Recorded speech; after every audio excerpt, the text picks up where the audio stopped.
Welcome to People in Power, the podcast where real 805 culture meets Central Coast politics. From the streets to City Hall, this show dives deep into the movements shaping the 805 with real talk, community, and policy. If you're about that life, the culture, and the power of the people, then you're in the right place. Get ready for raw conversations, fresh perspectives, and the voices pushing the community forward. This is People in Power, where politics and the people are always in rhythm. Let's get into it.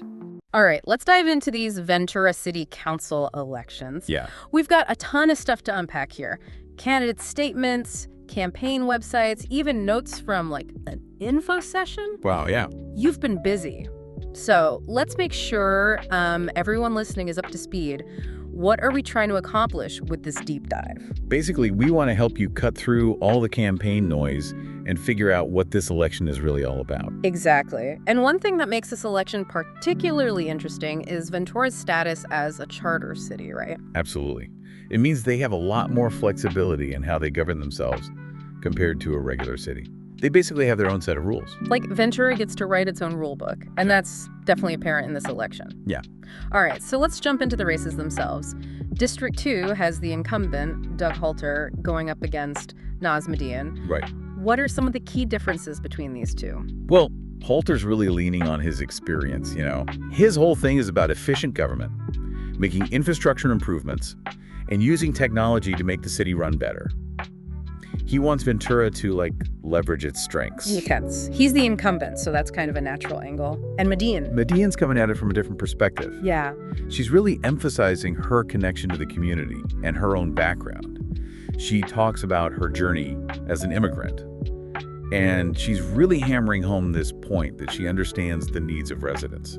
Okay, so playing up the whole I'm one of you angle. Exactly. And one example of that is she's been pretty vocal about the Ventura Land Trust, especially their plans for the Rancho Mariano property. Oh, right. I read something about that. What's the issue there? It ties into wildfire safety, which is obviously a huge concern in Ventura, right? Of course. With all the hills and dry brush, it's always a risk. Exactly. So Medine's questioning the land trust's approach to fire mitigation on that property. She's basically saying they're not doing enough to prevent a potential disaster. It sounds like she's trying to make that a key issue in the campaign. Definitely. So we've got experience versus a fresh perspective in District 2. Interesting. Now, District 3 is a whole different ballgame. It is. It's an open race with 3 candidates vying for the seat. You've got Clint Garman, Heather May, and Maricela Reyes. Give us the rundown. Who are these folks and what are they all about? Okay, so Garman's kind of the quintessential Venturan, at least on paper. Okay. He's a 5th-generation resident, so, those roots run deep. Wow, 5th generation. That's right. And he's really playing that up in his campaign, emphasizing his deep connection to Ventura. He's all about smart growth, drawing on his experience in both city management and small business ownership. He wants voters to know that he understands the needs of the community. It's a classic he gets his appeal. And what about Heather May? May's running on a very practical platform, She's focused on those quality of life issues that people experience every day. The roads, homelessness, crime, that kind of thing. She's also very much against tax increases and what she sees as overdevelopment. So appealing to the folks who want to keep Ventura. Exactly. She's also doing a lot of grassroots campaigning, those park meet and greets, showing people she's present and accessible. Smart move. And last but not least for District 3, we have Maricela Reyes. Right. Reyes brings a really strong environmental background to the table. She's currently the Sustainability Program Administrator for Ventura County, so she's got experience with these issues. That's huge, especially with climate change and all the environmental challenges facing California. Absolutely. And she's really trying to emphasize that experience, but she's also talking about economic growth, She wants to make sure that Ventura thrives economically while also protecting the environment. It's a tough balance. Definitely a balancing act. Okay, so we've got the local roots guy, the quality of life advocate, and the environmental expert. That's District 3, moving right along to District 7. This one has Brian Brennan, who I understand is a bit of a familiar face in Ventura politics. Oh, yeah. He's a former mayor and city council member, so he's been around the block a few times. Okay, and he's running against Alex Mangone, so give us the lowdown on these two.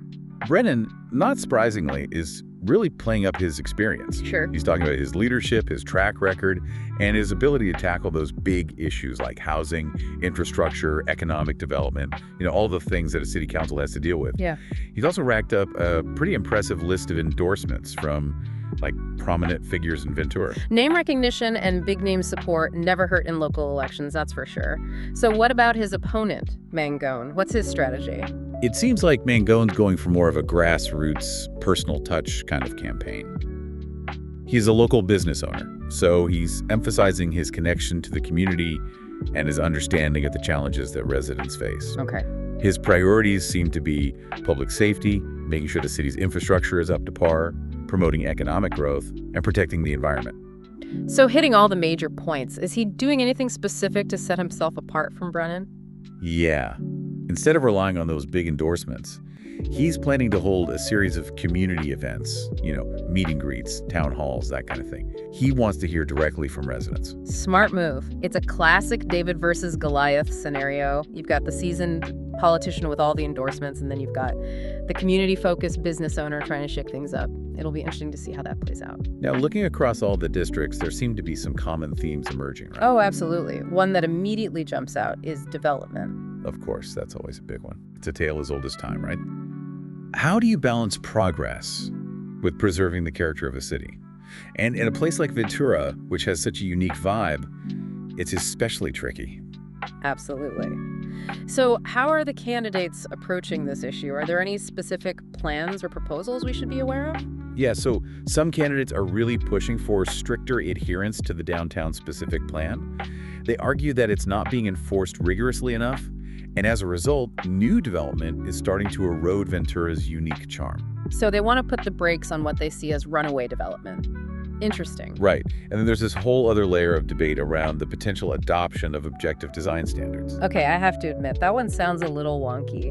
Can you break it down for those of us who aren't urban planning experts? Sure. It's basically about ensuring that new buildings fit in with Ventura's existing aesthetic. It's like, imagine a quaint seaside town suddenly sprouting skyscrapers overnight. Not exactly a recipe for preserving charm. Yeah, that would be quite a shock. Exactly. So these objective design standards would set specific guidelines for things like building height, materials, architectural style. It's all about making sure new development doesn't clash with the existing character of the city. So trying to maintain that Ventura vibe, I get it. Okay, what other key issues are popping up in this election? Well, another one that's causing quite a stir is the Water Pure initiative. Oh, right, the whole toilet to tap thing. Exactly. It's a water recycling program that's been in the works for a while now, but it's definitely causing some controversy. Medine, in particular, has been very critical of it. I think I saw a quote where she called it fiscally unsustainable and said it could bankrupt our city. That's pretty strong language. Yeah, she's not mincing words. And it's definitely put a spotlight on the financial implications of the program. Medine's argument is that while it might sound good on paper, the long-term costs are going to be way too high for Ventura to bear. And she's worried that it's going to lead to, skyrocketing water bills for residents. Yikes. Nobody wants to see their water bill double or triple. So how are the other candidates responding to this? It's a mixed bag, which I guess isn't surprising. Some candidates are, cautiously optimistic about it. They acknowledge that there are potential benefits, especially in terms of ensuring a reliable water supply in the face of drought and climate change. But they also agree that there needs to be more transparency around the financial side of things. They want to make sure that it's actually feasible in the long run. Makes sense. It's easy to get caught up in the environmentally friendly aspect without considering the cost. Okay, so we've got development and water. What else is on voters' minds this election? Well, another big one is obviously wildfire safety. Right. That's always a concern in California, but especially in a place like Ventura with its hills and dry brush. Absolutely. Yeah. It's not just about having a good fire department. It's about being proactive, managing the vegetation, and creating defensible space.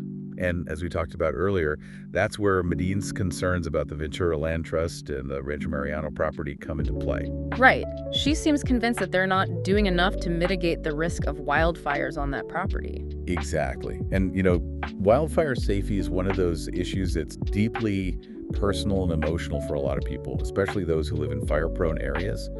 They've seen the devastation that wildfires can cause. Of course. It's their homes and lives at stake. Exactly. So when McKeon raises these concerns about the land trust, she's tapping into a broader anxiety about how seriously these threats are being taken. So it's about more than just one property. It's about trust and accountability. Exactly.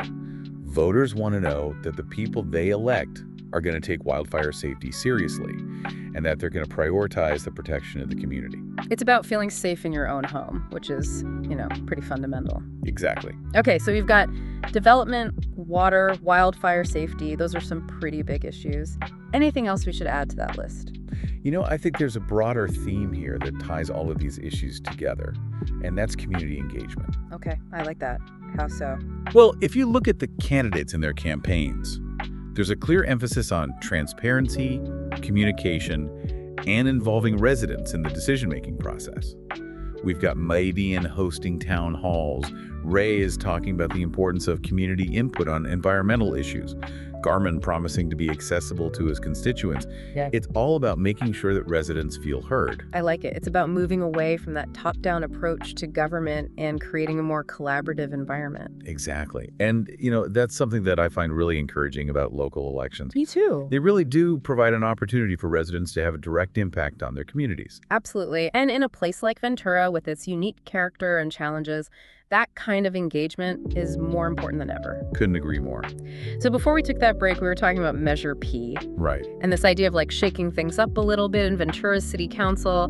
Yeah. It's connected to this larger effort to modernize Ventura's city charter, which hasn't had a major update since the 1970s. It's true. Talk about a blast from the past. Yeah. It's like Ventura's been running on this vintage operating system all these years. Right. And now they're finally hitting the upgrade button. Exactly. And Measure P, it's not just about council pay. Right. It's also about streamlining the language in the charter. Okay. Making sure the compensation aligns with current state laws and clearing up some procedures that are just confusing. So it's like a much needed spring cleaning for the city's rule book. Exactly. And speaking of cleaning up procedures, we also have Measure Q to talk about, Right. which deals with how the city council handles vacancies.